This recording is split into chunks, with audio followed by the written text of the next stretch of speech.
আমারও তো মন চায় যে আমিও একটা স্বামী নিয়ে ঘুরি বা স্বামীকে আনন্দ ফুর্তি দিই, এটা আমারও মন চায় যে আমি তাকে সুখে রাখতে পারবো, সুখ দিতে পারবো। সে যদি আমাকে আপন করে নিত, আমি দুঃখে সুখে তার পাশে থাকতাম। আমার তো আর সবকিছু শেষ হয়ে যায় নাই যে আমি আমার স্বামীকে নিয়ে খাইতে পারবো না, চলতে পারবো না, স্বামীকে ভালোবাসা দিতে পারবো না। আসসালামু আলাইকুম দর্শক, শুরু হচ্ছে আমাদের আজকের আর্তের কথা বা নিবেদিত মানুষের জীবনের গল্প। সো আমরা জানতে চাই তিনি তার জীবনের গল্পটি কোথা থেকে শুরু করতে চান। চলুন তার সাথে আমরা কথা বলতে চাই। আপু আসসালামু আলাইকুম। ওয়ালাইকুম আসসালাম। আসসালামু আলাইকুম।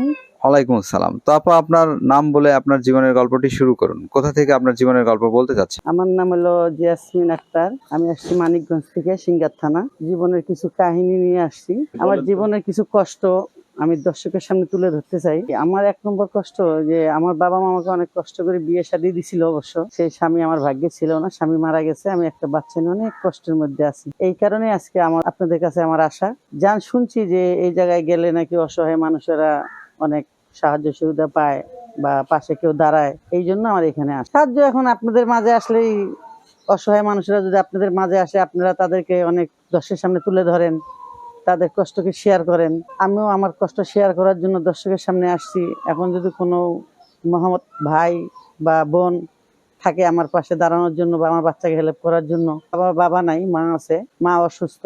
আর এখন মনে করেন একটা বাচ্চা নিয়ে আমার খুব কষ্টের মধ্যে আছি। কাজ কামে, এখনকার যে যুগ জামানা, এই বাসা বাড়ি কাজ কাম করে আমি বাচ্চাকে খাওয়াইতে পারতেছি না বা মানুষও করতে পারতেছি না, নিজেও চলতে পারতেছি না। এবং ঘর ভাড়া দেওয়া, আর আমার নিজস্ব কোনো বসত বাড়ি নাই। আমি বাবার বাড়িতে থাকি, একটা ঘর আছে, সেই ঘরে থেকে আমার নিজস্ব কোনো বসত বাড়িও নাই, কোনো জায়গা জমিও নাই। এখন বর্তমান আমার মা আছে, আমার 2 ভাই আছে, আমার বোন নেই, আমি একাই। এবার 3 ভাই বোন। তা আমার ভাইরা আমার মাকে দেখে না, আমি আমার মাকে দেখি। আমি যাই ইনকাম করি, আমার মাকে নিয়ে অনেক কষ্ট করে খাই। আপনি তো কষ্টে আছেন, আপনার মাকে কেমনে দেখেন? ওই যে বুদ্ধি, আমার মাও খায়। একটা মাকে তো ফেলাই দেওয়া যাবে না, যেমনি করে ভিতরে মাকেও তো খাই দেওয়া হবে, কারণ ভাইরা তো আর মাকে দেখে না। আমি কিভাবে ফেলে দিব?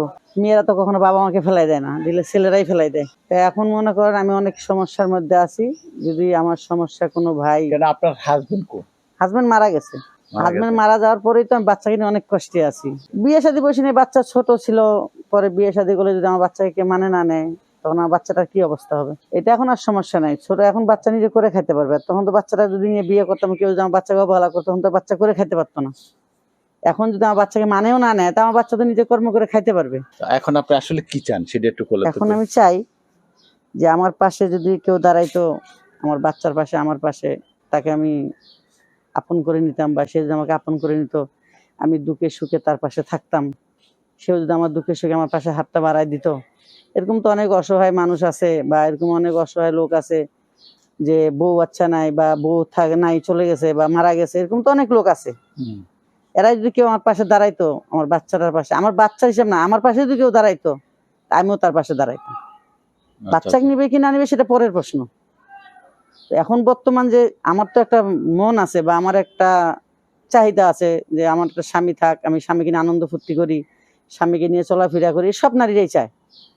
আমার তো আর সবকিছু শেষ হয়ে যায় নাই যে আমি আমার স্বামীকে নিয়ে খাইতে পারবো না, চলতে পারবো না, স্বামীকে ভালোবাসা দিতে পারবো না, এরকম কিন্তু আমার শেষ হয়নি। আমি পারবো, স্বামীকে ভালোবাসা দিতে পারবো, স্বামী আমাকে ভালোবাসা দিতে পারবে। আমি এখন আর কষ্টের জীবনে কত একা একা থাকবো? এই জন্য আমি চাচ্ছি যে আমার জীবনে, কষ্টের জীবনে কেউ আসে দাঁড়াক, আমিও তার কষ্টের জীবনে দাঁড়াবো। আমারও কষ্টের এমনকি আমি কষ্টে দেখি তো আসছি, না তো আসতাম না। সুখ হলে তো আসতাম না। আমি যদি সুখে থাকতাম তাহলে তো আপনাদের সামনে আসতাম না, দর্শকের সামনে আমি আসতাম না। কষ্টে আছি দেখি তো দর্শকের সামনে আসছি। এখন এই কষ্টের জীবনটা যদি কেউ আমার ভাগ করে নেয়, তাহলে আমিও তার কষ্টের জীবনটা ভাগ করে নেব, নিয়ে আমরা সুখে দুঃখে জীবন কাটাবো। আল্লাহ আমাকে যেটুকু তৌফিক দিবে সুখ করার, আমি সেটুকু সুখী তাকে দিব। আমার তো ইচ্ছা যে, আমার মন বলতেছে যে আমি তাকে সুখ দিতে পারবো, বা নিজের ভিতরে কনফিডেন্স, এটা জানতে হ্যাঁ, চাচ্ছি। এটা আমার ভিতরে একটা কনফিডেন্স আছে যে আমি তাকে সুখে রাখতে পারবো বা সুখ দিতে পারবো, তাকে আমি ভালোবাসা দিয়ে আগলায় রাখতে পারবো, এরকম ধারণ ক্ষমতা আমার আছে। না থাকলে তো আমি আসে দর্শকের সামনে আসে তো মনের মানুষ চাইতাম না, তাহলে তো শুধু সাহায্যই চাইতাম, যে আমি দুঃখী মানুষ, আমার পাশে একটু দাঁড়ান, আমাকে একটু সাহায্য করেন, আমি এটাই চাইতাম। কেন, আমারও তো একটা মন মানুষই আছে, আমারও তো একটা মনের চাহিদা আছে, একটা ভালোবাসা আছে, যে আমি একটা লোককে নিয়ে ভালোবাসি বা তাকে আপন করে নিয়ে ঘোরাফেরা করি। আমিও মানুষ, যেমন স্বামী নিয়ে ঘোরা করি, আমারও তো মন চায় যে আমিও একটা স্বামী নিয়ে ঘুরি বা স্বামীকে আনন্দ ফুর্তি দিই, এটা আমারও মন চায়। এই জন্যই আমার এখানে আসা। যে কিরকম মানুষ চান একটু বলেন তো। আমার কথা ভাইয়া, আমি যুবক চাই না। আমার কথা কি, আমার বয়সে যেমন আমি সেরকম একটা লোক চাবো। আমিও চাইবো এরকমই 45, 40, 45, এরকম বয়স আমি যুবক ছেলেদেরকে নিয়ে কি করবো? আজকে আমি যুবক ছেলে আমাকে ভালোবাসা আপন করে নিবে, 2 দিন পর যখন আমার বয়স আরো শেষ হয়ে যাবে তখন সে আরেকটা মেয়ের দিকে দৃষ্টি তাকাবে, তখন কিন্তু সে আমাকে ভালোবাসবে না, সে আরেক মেয়ের দিকে ধান্দা করবে, আমার জীবন শেষ হয়ে যাবে। আর আমি যদি আমার থেকে বয়সে যদি একটা মেয়ে লোক নেই, আমার থেকে 10-15 বছর বয়সে যদি একটা লোক আমি নেই, অবশ্যই সে আমাকে তো অন্য কোথাও যাইতে পারবে না, সে অন্য দিকে আর নজর দিবে না, কারণ তার সেই বয়সটা তখন থাকবে না। আর এখন যদি 35, 30, 32-এর ছেলে যদি নেই, তাহলে আমাকে ভালোবাসতে পারবে, যখন আমার থেকে একটা ভালো পাবে তখন তার দিকে দৌড়াদৌড়ি করবে, তখন সে আমার দিকে আর ঘুরে তাকাবে না। তাহলে আমার জীবনটা কি হলো? আবার ওই কষ্টের জীবনে আমি চলে গেলাম। ভালোবাসলেও তার মধ্যেও মনে করেন, ভালোবাসলেও যখন মনে করেন চেহারা ইয়া হয়ে যাবে বা চুল পাকে যাবে, তখন তো এখানে মেয়েদের একাই চুল পাকবে, ছেলেদের পাকবে না? পাকলেও ছেলেরা বয়স হয়ে গেলেও মনে করে ছেলেরা যুবকই থাকে, কিন্তু মেয়েরা কয় না যে মেয়েদের যদি একটু বয়স হয়ে যায় মেয়েরা বলে বুড়ি হয়ে যায়, তাদের বলে কিছুই থাকে না, ছেলেদেরই কথা। কিন্তু এইটা আমি বুঝি যে মেয়েদের বয়স হয়ে গেলেও মেয়েদের ভালোবাসা প্রচুর পরিমাণ থাকে, এই স্বামীর ভালোবাসা কমতি হয় না।